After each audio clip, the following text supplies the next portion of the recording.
my name is Michael Salmon and welcome to another episode of Late to the Party. And today I want to talk about Daniel Kaluuya, is that how I pronounce his name?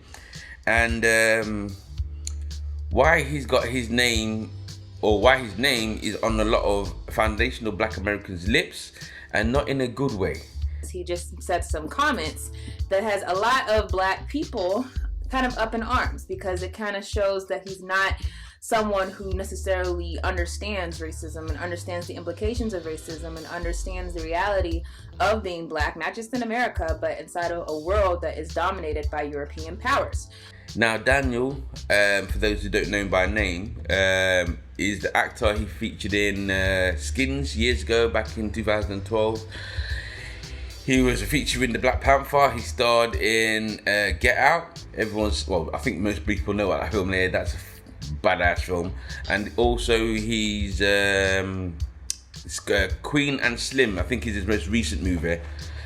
And the reason why he's on a lot of people's lips at the minute is because I think he's being casted or asked to do or play the part of Fred Hampton, which is a Black American icon. And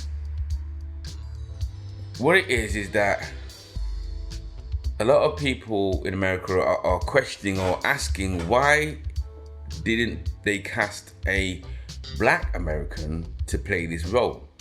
And why are they using, not only for that particular role, but also questioning why a lot of non-foundational Black Americans are being asked to play the roles of iconic Black Americans from history in the present, when you've got so many Black American actors that could play the role just as well and probably better and have that emotional connect to that position, right?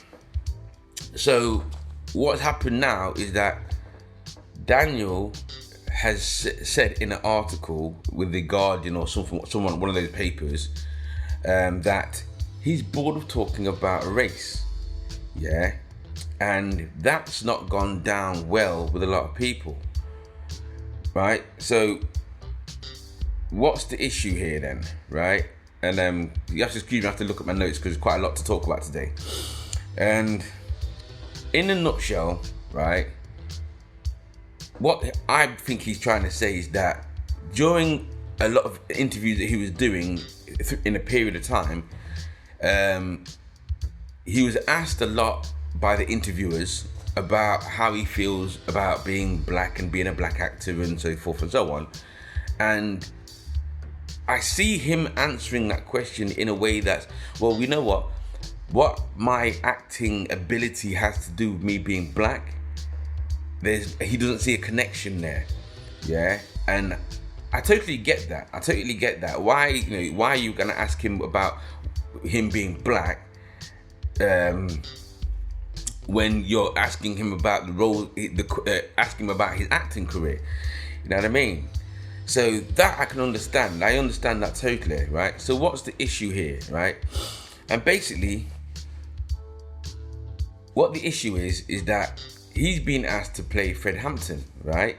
And like I said, Fred Hampton is a Black iconic hero, yeah? And the problem here, I think, for a lot of Black Americans is that if you've ever seen the Harriet Tubman film, yeah, and you saw the hatchet job that they done of that, right, and the misrepresentation and the whole narrative that was set around that film based upon Harriet Tubman being in the Underground Railroad, being hunted down and chased by a Black slaver that never existed.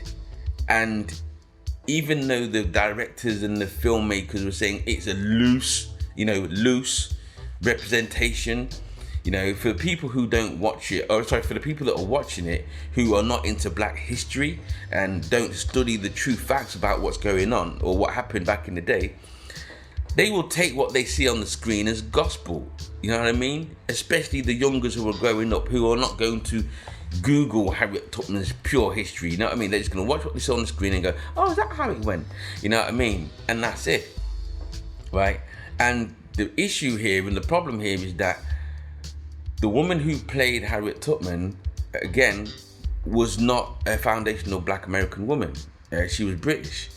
Yeah. And if she's not done her history and she's not looked deeply into what Harriet Tubman actually stood for and what it actually represented, yeah, she's just going to play a role and she's just going to act according to what the directors tell her to do and what to say, and take a paycheck and go home about her business, right? And not take into consideration the implications of what the movie is saying and the narrative that the movie is putting out. And I think for me personally, that's what is upsetting a lot of American people, and which I find is completely understandable. And to put some context, or to give an example of what I mean, from maybe a British perspective, you could imagine that a filmmaker was making a film about Winston Churchill, yeah, and his legacy, yeah, and well, I quote his legacy because I'm not a fan, but let's base it on the legacy of Winston Churchill from a white person's perspective, a British white person's perspective as well.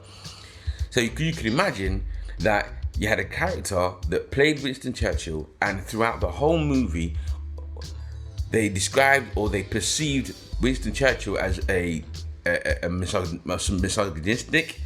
They described him as a rapist, a sexist, and they also kind of inferred that his involvement in the war was a fluke, or that if it wasn't for the Americans that came over and they were the ones who helped to end the war, and Winston Churchill's role was just a mascot or a face.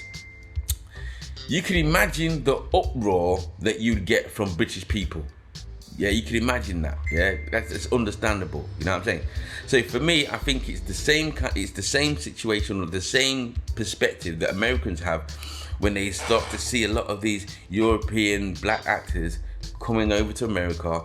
And don't get me wrong, they're making a foothold in the American scene. Yeah, but the roles that they're playing, right, they're not questioning the true origin or the true aspects of the narrative that's being put out there. So if they're going to play a Harriet Tubman or a Fred Hampton, yeah, and the directors are saying, yes, all you got to do is say this and do this and say that, yeah, and you're just going to play the part and not question it, right? Whereas a foundational black American person would say, hold on a second, that never happened. And, oh, hold on a second, that ain't true. And you know what I mean? You can understand their plight and their grievance, you know what I'm saying? So, also, a bit more.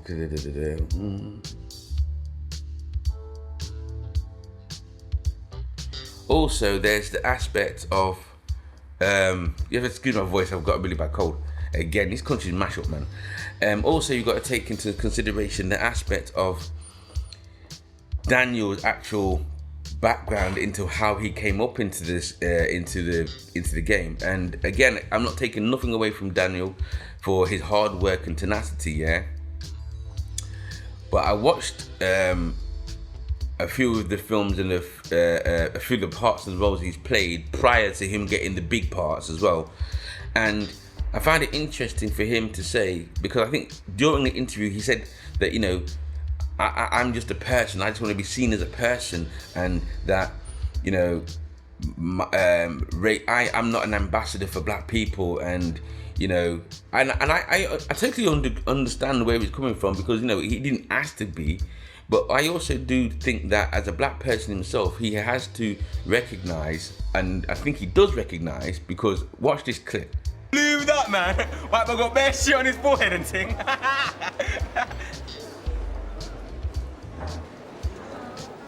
What's the frequency, Kenneth? Sorry. Got a bit carried away there. I think you did, man. My name is... So do stop it, okay? It's not fun. See, in this clip here, right, going back to the skins, you can see that he's playing a role of a typical, stereotypical black person. And when he goes into that stereotypical black mode, you see how the white people around him look at him strangely, like, what's going on? What are you doing? What are you doing? And then he goes back and then he puts on this, oh, I'm sorry. I don't know what I meant, right? And that shows me that he knows, and I'm telling you, that shows me he knows what the racial issues are, yeah? But What it is that when you work in a white dominant society, or if you're working in a white dominant work frame or infrastructure, am I or am I not the only person of colour standing in the studio right now? And you want to remain there, that clip to me sums up what he's going through. Yeah, you know what I'm saying? In the sense that he's not being, if he's not being himself, or that's how he's become. It's one of those ones where you become so accustomed to it that you forget yourself. You know, I call it the black kid in class syndrome. Yeah, where you're surrounded by white people, they expect you to act a certain way, and then you get so comfortable in acting that way. When you're around white people or when you're with white people, that's what you become. You know what I'm saying? And other than that, I just want to kind of like wrap it up, because I think I've got my major points out of the way. Yeah, but let me know in the comments below, you know, do you think that Daniel was right to say that, you know, the topic of race is, you know, is not, I wouldn't say not open for discussion, but, you know, it's nothing to do with his ability to act? Or do you think that, you know, foundational black Americans have a point, or have at least a perspective to say that, you know what, if you're going to act a role or you're going to play a role, then you need to at least understand or have more understanding of what that person's legacy was, and hold to account the directors in any kind of disingenuous narrative that they might be putting out about that character. Even though you might see it as a role and you're getting paid, it doesn't really kind of like, you know, it doesn't kind of like justify you just going out there and saying, yeah, well, you know what, I did that job and I got paid for it, and that's what, I don't care about anything else. Let me know in the comments below where you feel or how you stand on this position. My name is Michael Salmon, and this is Late to the Party. I'm out, peace. And yeah, don't forget to like, share and subscribe.